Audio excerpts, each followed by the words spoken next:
This week we're discussing HMRC phishing attacks, a US ban on ransomware payments, and H&M staff surveillance. Welcome to the Hut6 Infosec Roundup.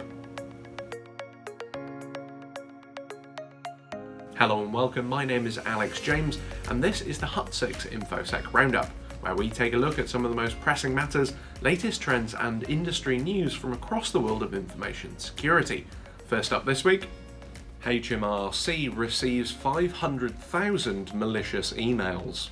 Her Majesty's Revenue and Custom has, between June and September, received over 521,000 malicious emails, around 128,000 of which were classified as phishing. According to reports, around 72% of malicious emails received were spam and junk, 24.5% phishing, and almost 3% contained malware. Amounting to over 5,600 malicious emails per day, HMRC is a favourite of online scammers. Commonly exploited by criminals, attackers regularly impersonate the organisation and target members of the public with promises of tax refunds, etc. Product Director here at Hut6, Pratik Bathula, had this to say: "Unfortunately, as with all social engineering, the most effective attacks are those which leverage emotional and current events such as an overdue tax return or the COVID pandemic. The only defence an unwitting individual has against these attacks is to ensure that they view every alarming message or communication with a cool head and treat the message as suspicious until they can prove otherwise." UStreasury bans ransomware payments. Published on the 1st of October, the US Treasury has issued an advisory warning companies that they could be fined for facilitating or paying ransoms to online cyber gangs. The advisory states, quote, "Companies that facilitate ransomware payments to cyber actors on behalf of victims, including financial institutions, cyber insurance firms, and companies involved in digital forensics and incident response, not only encourage future ransomware payment demands, but also may risk violating OFAC regulations." The US Department of the Treasury Office of Foreign Assets Control also iterated that Americans are prohibited from engaging in transactions with entities on the office's Special Designated Nationals and Blocked Persons list, or embargoed regions such as Ukraine, Iran, and North Korea.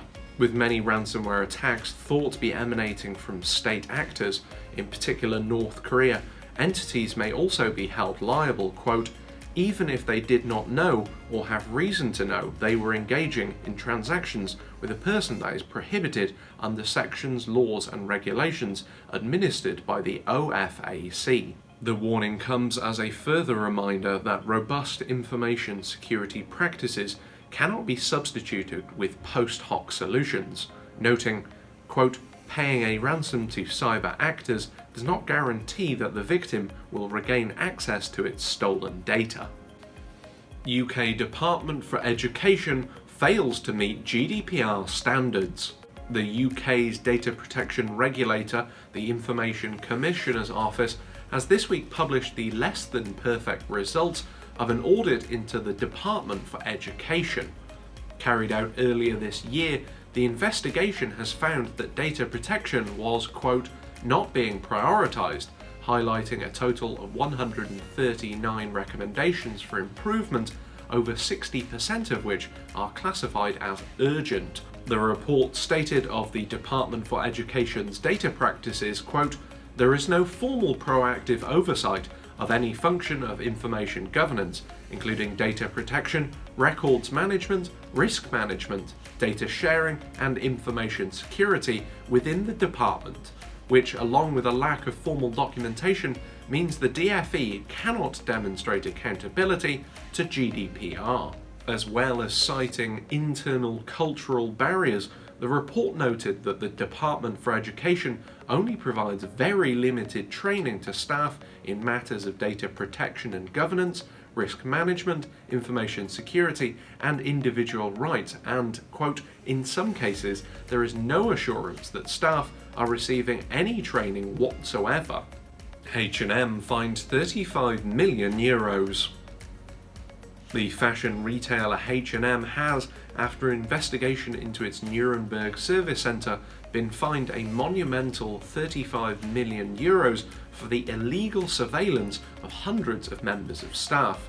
The investigation, which was launched after a 2019 data breach exposed the extent of the company's data collection, uncovered what the head of the German data authority, Johannes Kasper, described as a gross disregard for data protection rules. The records kept by the company were deemed by the Hamburg Data Protection Authority to be excessive, with the company recording information related to, amongst other things, member of staff's family, religious beliefs, and health. The fine imposed on H&M is reported to be the largest levied against a company for GDPR violations involving employee data. In a statement, the company said that they would, quote, take full responsibility and wish to make an unreserved apology to the employees at the service centre in Nuremberg, as well as noting that all those currently employed at the service centre and all those who have been employed for at least 1 month since May 2018, when GDPR came into force, will receive financial compensation. That's all we have for this week. Please be sure to like, comment, subscribe and share. And as always, if you're interested in finding out more about information security awareness training, please head over to the Hut6 website for your free demo.